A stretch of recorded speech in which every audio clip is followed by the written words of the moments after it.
How many of you are ready for some mind-blowing keynoting? Yes or no, people? Yes or no? Okay, so let me introduce them.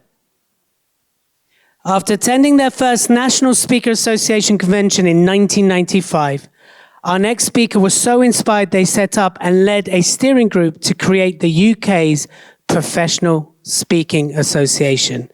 They have now been a professional speaker for 50 years, met and worked with many of the world's top speakers, and today, they will, and it's true, tonight, they will be recognized as the first recipient of the Lifetime Achievement Award. Yeah. Come on, you can do better than that. Today, they will share some of their story and the lessons they've learned that will help you to deliver outstanding, memorable speeches and inspire your audience to change the world. Please welcome Ricky Arnadale.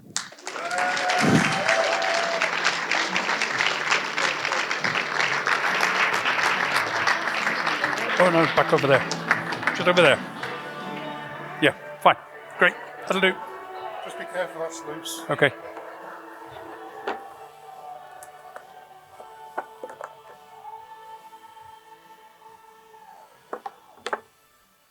Summer of '69.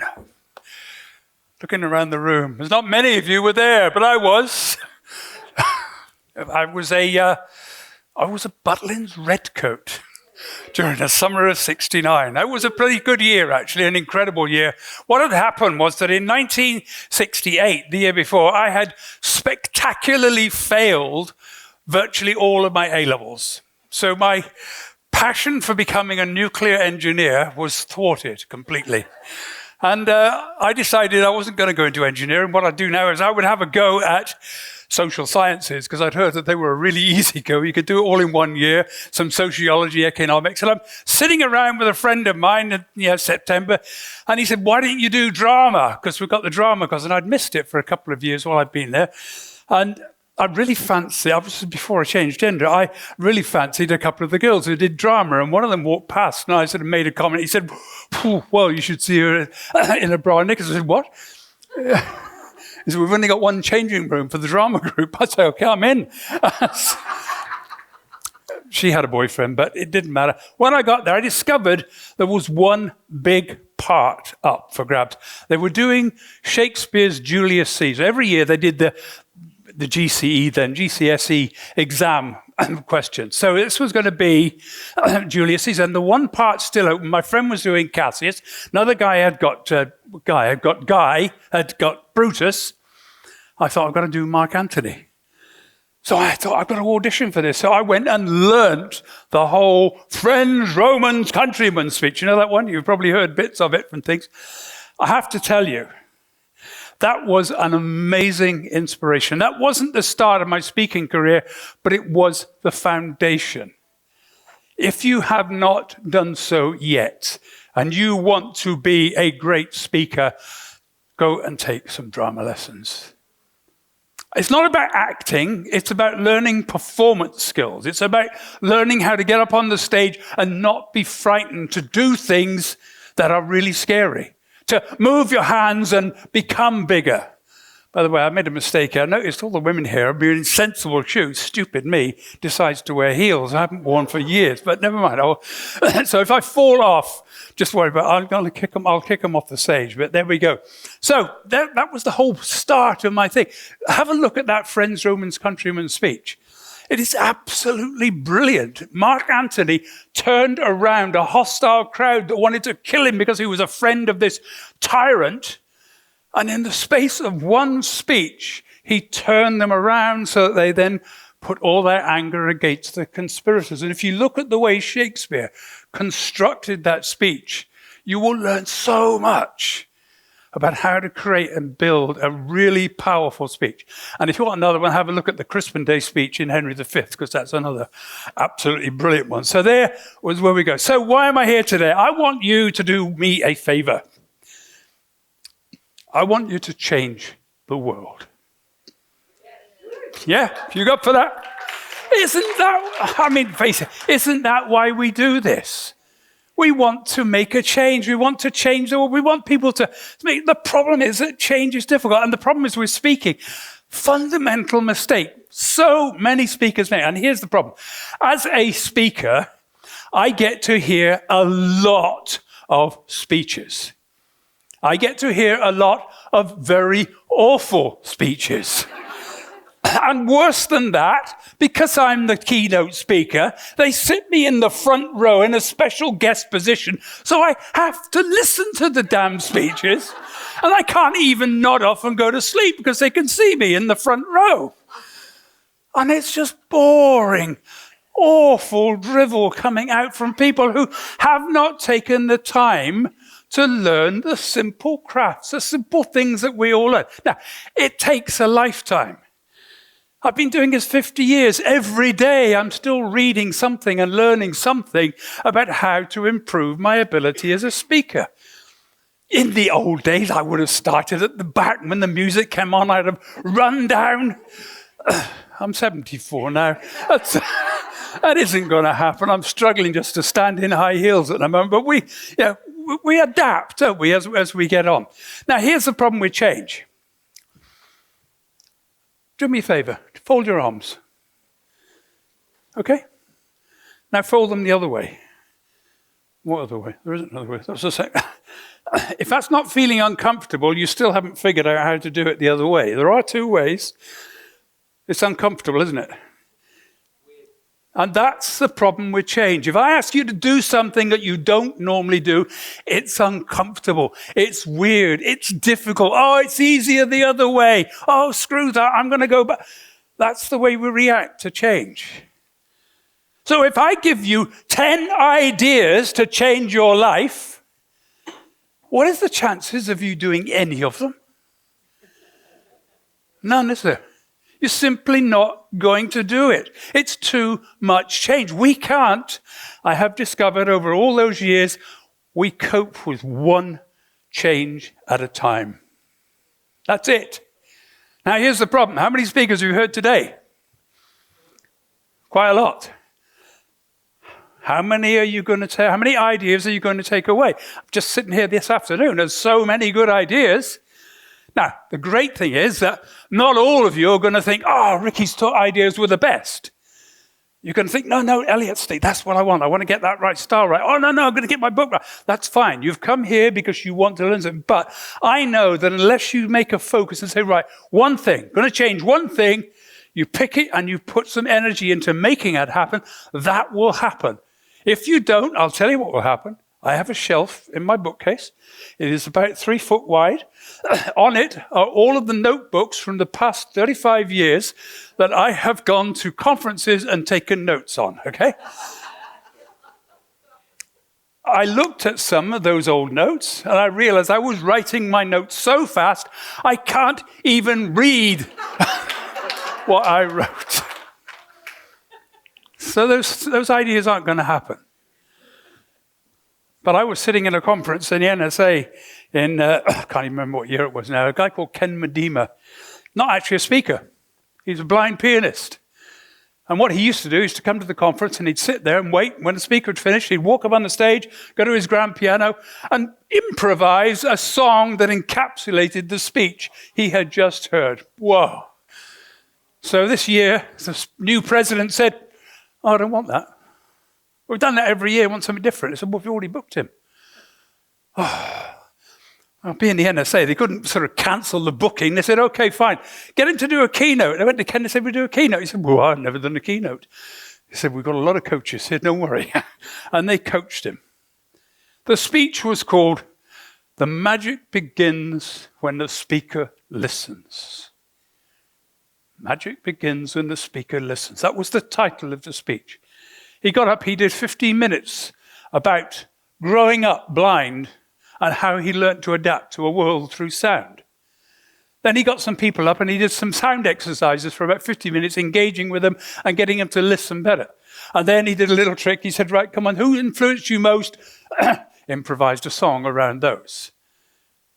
I heard that speech before the PSA. It's over 25 years ago. I can still remember it like it was yesterday. That's a speech that sticks. Do you want to make your speeches stick like that? Because that's what you've got to do, is to make those speeches so powerful that they stick. And there are 3 goals that you've got to have for your speech. Number 1, you have to be sure that you are doing everything you can to make sure the audience remembers your message. Did you even have one? What is the message of your speech? If you can make it the title of the speech, that is even better. That is amazing. Make it the title. But that's the first thing. You've got to have a message so powerful, so strong, connected with your soul, connected with your purpose in life. It's what you're all about. That's the message that you're delivering out there. Just some of the great speakers, that's it. That's all they've got. One speech, the whole of their life. They only ever had one speech. Why Positive Thinkers Get Positive Results is the title of Norman Vincent Peale's speech. He did it for 40 years, and somebody said to him once, Norm, why do you keep on doing the same speech? Because people keep asking me to do the same speech.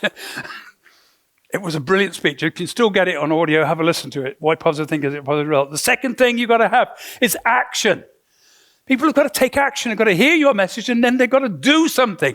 Now, there is where the rest of your speech comes in, because the message is very simple. It's one idea. What your speech is doing is selling the audience on why they need to take action. You've got to sell them, doing this will make a change. If you make that change, it will start to ripple out across the world, and you will change the world. And finally, I want you to remember my name. There is nothing worse than knowing that somebody went into the bar after and said, I thought that speech was great. Oh, God, who was it who did that? The tranny. No, I'm sorry. Because that's what happens, isn't it? I remember somebody doing one once. They said, beautiful speech. What was it? I can't remember her name now. The Everest lady, Cathy O'Dowd. Okay, so Cathy's a brilliant speaker, but he'd forgotten her name. But the Everest lady. You've either got to have your name or something. Now, I'm really fortunate. Ricky Arundel, I picked that name myself when I changed gender. There isn't another one in the world. Ricky Arundel on LinkedIn, you'll get me. I'm straight there. And please do connect with me. I'd love to see you on there. One message. Now, 1978, I went to a conference. First time I'd ever been to a conference. It was a big sales conference. The industry, the life insurance industry, was dominated by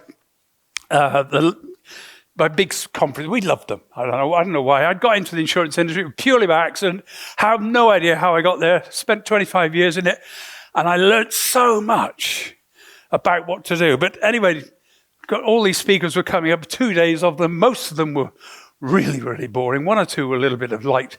And then suddenly one speaker arrived on the stage. This is the Wembley Conference Centre. It's a 50-foot stage. It is huge. You feel really minuscule on the middle of that stage. He planted himself firmly in the middle of that stage. He's a multi-million-pound life insurance salesman and business owner from the States. And he told his story. His message was simple: lead from the front. And he told how he had moved from New York to San Francisco and built a multi-million-pound business in the space of a year. Absolutely blew us all away. And I watched and I thought that he's got the expertise, he's got passion, he's got a clear sense of purpose, and his performance, his voice, those are the 4 elements that you want: passion, experience, purpose, performance. Those 4 elements. That's one of my other talks I haven't got time to do today, unfortunately, but you can get the sense from what I'm doing, because that's what it was all about. So that was an unbelievable story that I heard, lead from the front. It was more important to me because as I sat there, I thought, I want to do that. I want to be on that stage. That's what I want to do. It may be the drama class had given me the foundation, but suddenly my passion was ignited. I want to do it. It took me another 8 years before I stood on the Barbican stage and delivered a 30-minute speech that got literally a 5-minute standing ovation. And I learnt that the video of that talk was still being used 10 years later to train life insurance salesmen. What was my talk about? The audience were life insurance, mostly salesmen, but some salesmen, life insurance salespeople. The topic, why you should buy life insurance. Because I discovered that life insurance salespeople didn't buy the product they were trying to sell. How stupid can you get? If you don't buy the product, if you don't believe in the product, how can you sell it to other people? That was why the speech worked. One clear passion. Buy it before you sell it. And it worked. And I've kept that for most of my life. So I've got only a couple more minutes. So I want to tell one important story here. I love the NSA conventions. If any of you get a chance to go to a National Speaker Association convention, it is something different. You might have been to PSA, you might have been to the German Speaker Association or French ones, but NSA is just different. 2,000, 3,000 speakers, 13 concurrent sessions. You sit down, I sat down when I first got there, I'm sitting down, I'm at the same dinner table as Zig Ziglar and Brian Tracy. I'm having dinner with them and they're chatting to me about and giving me advice and ideas. I met these incredible people. Alan Pease has become a great friend of mine since. All of these fabulous speakers suddenly were friends because I was sitting around the table with them, having lunch, having dinner. And it just absolutely changed it. I got a chance at Dallas in 2001. I hadn't changed gender. I got to the Dallas convention, and I got to go to the day before. And Warren Evans, who's sadly now gone, was running the first of what would become the Global Speakers Federation. And I got a chance, 5 minutes, one question. You get 5 minutes of answers from speakers who are all earning at least $250,000 a year. I said, this is my problem. In the UK, most of the speaking, certainly was back then, is celebrity speakers. What do I do to become a celebrity? And they started firing question answers at me, and whoa, they came, and I'm thinking, great, writing them all down, and suddenly, a bit of silence. Ricky, being a celebrity means being celebrated for something. What do you want to be celebrated for? Whoa. I had no idea. I took that question away. The whole convention was about good questions, and that was it. The day before the convention started, I had the question. A question in my head I couldn't answer. What do I want to be celebrated for? And I'm driving back up to Hull a few days later, and as I'm driving up, I don't know where this voice came from. It came from out of nowhere. It said, Ricky, be celebrated for being transgender. I said, oh, go away. That wasn't actually what I said, but it's being recorded. Be celebrated for being transgender. It took me till the end of the year to finally decide that was it. I was going to come out. You see, what I noticed about Norman Levine was that he really, really was authentic. It was Norman Levine on the stage chatting to us like he was in the bar having a conversation, yet he was in an auditorium with 2,000 people. But that was what meant so much and was so powerful. And so that was it. I did it. 6 months later, couldn't get a booking.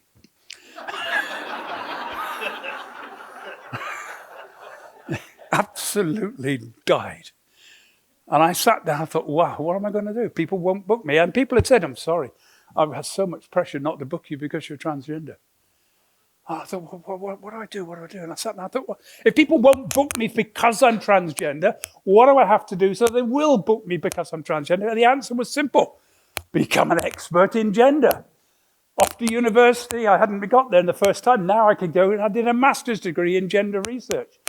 Became an expert. As it happened, the Labour Party got in, they were changing all the laws. Suddenly we were making it illegal to sack people because they were trans or because they were gay.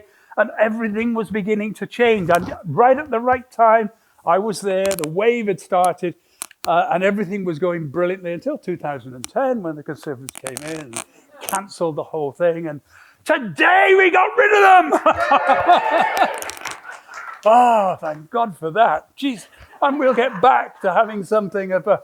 we'll start thinking about people. And I'll just finish with this little story because I think this was the story Norman Levine told at the end of his speech. And it's a story. I've searched the internet. It's there. You can find it. The story about Ned, an old seed corn farmer in the Midwest of America. And he grew corn not for the sweet corn that you would eat, but he grew it for the seed that you would then plant to grow your seed next year. And he took all the best of his seed corn to the county fair, and every year he won the Blue Ribbon Award. And after the event, he would take the very best of his seed corn and give it away to all of his neighbors. A journalist picked up on this story and thought, well, this is crazy. He said, Ned, I don't understand. You win the Blue Ribbon Award for the best seed corn in the county, and then you give it all away to your neighbors. Surely the best thing would be to keep it for yourself. Then you wouldn't have to work so hard, and you'd always win the Blue Ribbon Award. Old Ned looked at him, he says, son, you don't understand farming, do you? Says, in these great fields here, we have winds that blow through the corn. And they blow the pollen from my corn and from my neighbor's corn, and it cross-pollinates and mixes. So if all around my farm is mediocre, awful, poor corn, it will mix with my good quality corn. So no matter how hard I work, the best I'll ever get is mediocre. But if I make sure that all around my farm is the best corn in the county, and I work just a little bit harder, I will always win the Blue Ribbon Award. This meeting is like a cornfield. You're mixing with professionals who, even though you're there, your competitors, will share their ideas with you and help you to grow. That's why I love coming to these and PSA and other meetings, because it's how we grow, because we grow together. And together, we can change the world.